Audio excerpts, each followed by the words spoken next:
Viernes, 5 de septiembre de 2025. Materia familiar. Tesis jurisprudenciales y aisladas. 1 de 4. Registro digital, 203-1183. Tipo, jurisprudencia. Impuesto predial. Análisis del beneficio previsto en el artículo 2, incisos A y B, del acuerdo de carácter general por el que se otorgan subsidios fiscales para su pago. Publicado en la Gaceta Oficial de la Ciudad de México el 20 de enero de 2021. Hechos. Se impugnó en amparo indirecto el acuerdo referido con motivo del pago del impuesto predial por el ejercicio fiscal 2021. El juzgado de distrito concedió la protección federal para efecto de que la parte quejosa no fuera excluida del beneficio ahí otorgado. La jefa de gobierno de la Ciudad de México recurrió esa determinación. Consideró que el acuerdo debe ser analizado bajo el principio de igualdad, y que éste no se transgrede con el beneficio fiscal otorgado a ciertos contribuyentes. Criterio jurídico. El beneficio previsto en el artículo 2, incisos A y B, del acuerdo de carácter general por el que se otorgan subsidios fiscales para el pago del impuesto predial. Publicado en la Gaceta Oficial de la Ciudad de México el 20 de enero de 2021, debe analizarse bajo el principio de igualdad, el cual no se viola al otorgarlo a ciertos contribuyentes. Justificación. Las jurisprudencias 2A/J 108/2024, 11ª, y 2A/J 109/2024, 11ª. De la Segunda Sala de la Suprema Corte de Justicia de la Nación resultan aplicables al estudio del subsidio concedido a través del acuerdo mencionado. Aun cuando se trate de un ejercicio fiscal diverso al analizado en dichas jurisprudencias 2020, pues el otorgamiento del subsidio se hizo bajo iguales condiciones en ambos ejercicios fiscales. En términos de los citados criterios, los beneficios otorgados mediante el acuerdo vigente en 2021 no tienen relevancia impositiva porque tanto los previstos en el inciso A, como en el B, ambos del artículo 2, son aplicables una vez calculado el tributo, por lo que son analizables a la luz del derecho a la igualdad y no bajo los principios de justicia tributaria. Además, dichos subsidios no violan el derecho a la igualdad. Si bien es cierto que entre los propietarios o poseedores de los inmuebles de uso habitacional o mixto, cuyo valor catastral se ubica entre los rangos A al G de la tabla contenida en el artículo 130, fracción del Código Fiscal de la Ciudad de México y aquellos que se encuentran fuera de esos rangos, existe una diferencia de trato consistente en que los primeros son beneficiarios de esos subsidios fiscales y los segundos son excluidos. Lo cierto es que esa diferencia se encuentra justificada. Lo anterior debido a que se busca disminuir las desigualdades sociales, a fin de que las personas contribuyentes propietarias o poseedoras de inmuebles de los rangos beneficiados y que son los de menor valor catastral cumplan con sus obligaciones fiscales y vean satisfecho y garantizado en mayor medida su derecho a la vivienda. A través de esta medida se puede cumplir esta finalidad, pues coadyuva a que los beneficiarios cumplan con sus obligaciones tributarias. Primer Tribunal Colegiado de Circuito del Centro Auxiliar de la Primera Región, con residencia en la Ciudad de México. 2 de 4. Registro digital, 203-1133. Tipo, aislada. Almacenes generales de depósito. Procede la suspensión en amparo indirecto respecto de la orden judicial que los vincula a embargar o asegurar mercancías bajo su resguardo en virtud de un contrato de depósito mercantil, cuando los certificados de depósito no hayan sido embargados. Hechos. Un juez mercantil ordenó a un almacén general de depósito embargar, asegurar o retener mercancías que tuviera bajo su resguardo, propiedad de la parte demandada en el juicio natural. Apercibiendo lo que de no hacerlo incurriría en doble pago, esto, sin ser parte en el juicio. En amparo indirecto el almacén reclamó la orden y su ejecución, y solicitó la suspensión de esos actos. El juzgado de distrito concedió la suspensión provisional para el efecto de que no se ejecutara el embargo de los bienes propiedad de los quejosos en el juicio natural y se suspendiera el auto de exequendo emitido en su contra. Determinación que se impugnó en queja por considerar que los efectos eran incongruentes con los actos reclamados y sus antecedentes. Criterio jurídico. Procede la suspensión provisional en amparo indirecto contra la orden judicial que vincula a un almacén general de depósito a asegurar o embargar mercancías que tiene bajo su resguardo en virtud de un contrato de depósito mercantil, siempre que los certificados de depósito relativos no hayan sido embargados. Justificación. La función económica del certificado de depósito y su carácter de título de crédito va más allá de comprobar la recepción de las mercancías por el almacén general, dando al depositario la posibilidad de disponer de dichas mercancías jurídicamente aunque no las tenga en su poder, tanto mediante su venta a terceros, negociando el certificado de depósito, como en dar en garantía dichas mercancías mediante los bonos de prenda a solicitud del depositante, que emita el almacén y que también constituyen títulos de crédito.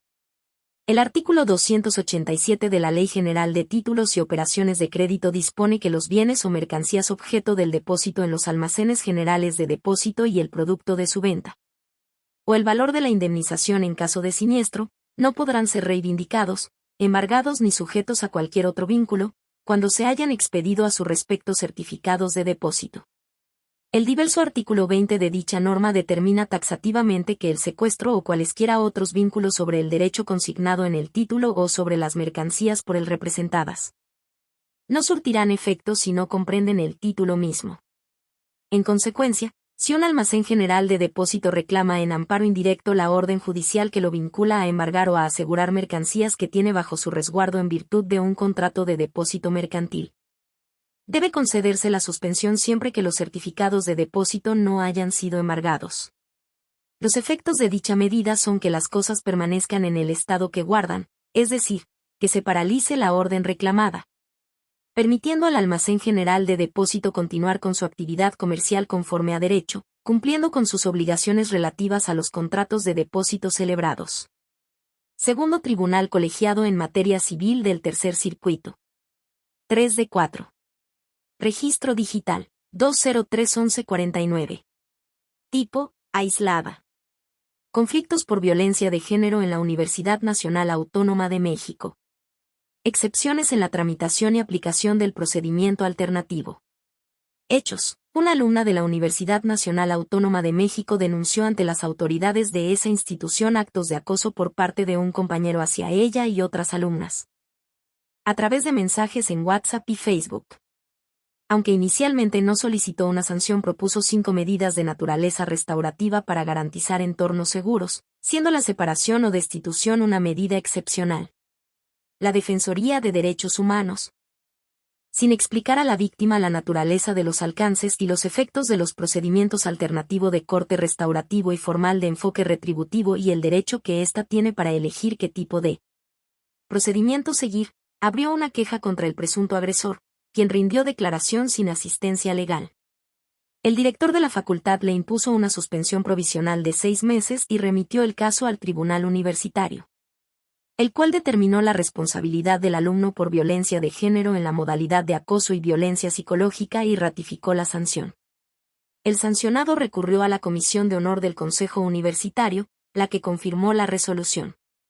En amparo indirecto, el alumno argumentó la violación a su derecho de defensa por la falta de asistencia legal durante su primera declaración. El juzgado de distrito otorgó el amparo para que se repusiera el procedimiento, sin tomar en cuenta los derechos de la víctima.